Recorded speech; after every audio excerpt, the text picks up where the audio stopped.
Эфирде яңалыклар тапшыруы исәнмесез студияда Роза Хабибуллина алга таба төп темалар турында.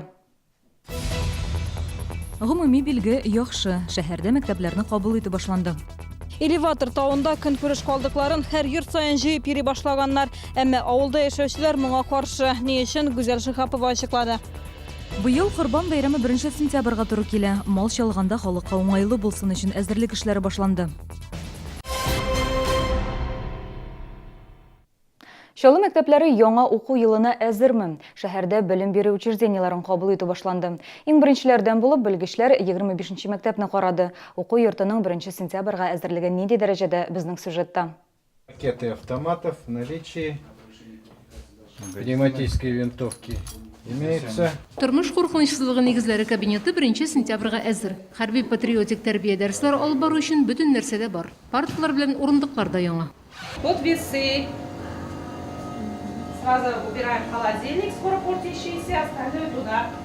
Ашхана мәктәпнең иң төп урыннарыннан берсе, шуңа да аны бик җентекләп тикшерделәр. Стаканнардан алып суыткыч җайланмаларына кадәр. Өстәлләр, кухня җиһазларда экспертларның күз уңыннан узды.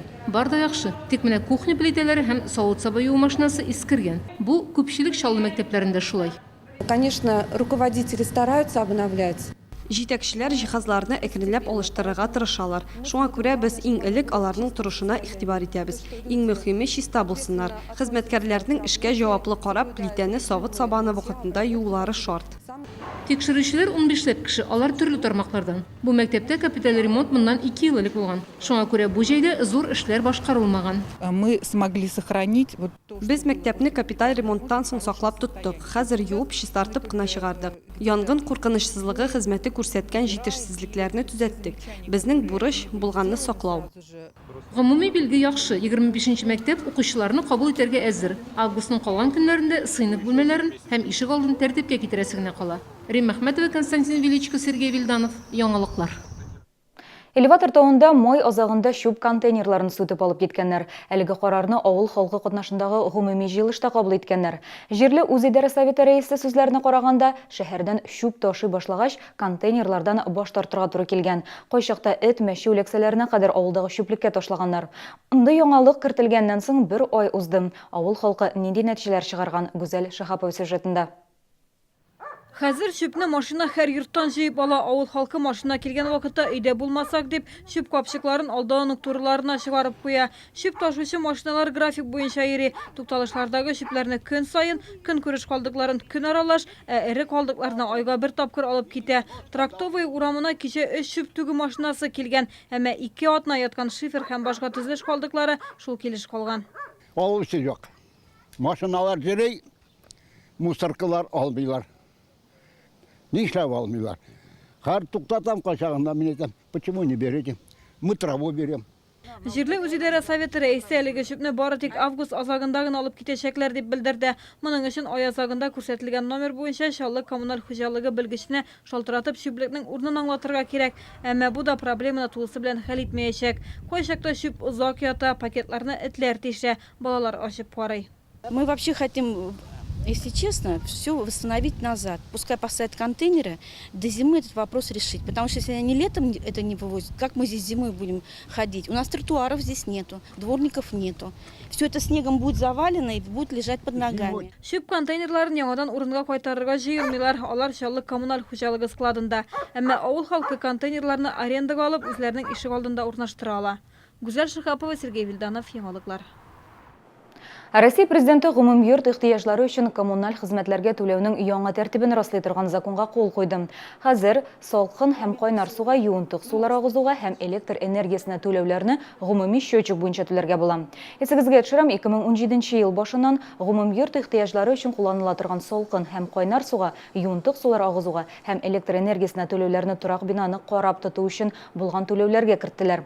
Аңа кадәр алар коммуналь хезмәт түләүләре исемлегендә иде. Яңа канун нигезендә фатир хуҗалары түләү ысулын үзләре сайлый ала. Уртак файдаланган хезмәтләргә счетчик буенча да, ул булмаса, кабул ителгән норматив буенча да түләргә була. Норматив буенча түләү счетчик күрсәткечләрен исәпкә алып, яңадан исәпләнеп түләнергә дә мөмкин дип аңлатыла. Халыклар дуслыгы проспектын ремонтлау аркасында 2, 3, 4 августа автотранспорт хәрәкәте Халыклар дуслыгы проспекты буенча Раскольников урамыннан Шулман проспектына кадәрге участокта 2 юнәлештә дә ябыла. Шулай ук Чаллы яр поселогына керү-чыгу урыны да ябылачак. Бу участокта автомобиль юллары предприятиясе хезмәткәрләре көче белән асфальтның өске катламы җәеләчәк. Чаллыда МЭК 2017 операциясының беренче этабы төгәлләнде. Аның кысаларында 2000-нән артык киндер үсентесе юк ителде. Бер ай эчендә законсыз наркотиклар әйләнешенә кагылган 31 җинаять ачыкланды. 20 кеше җинаять, ә йөзләгән кеше административ җаваплылыкка тартылды.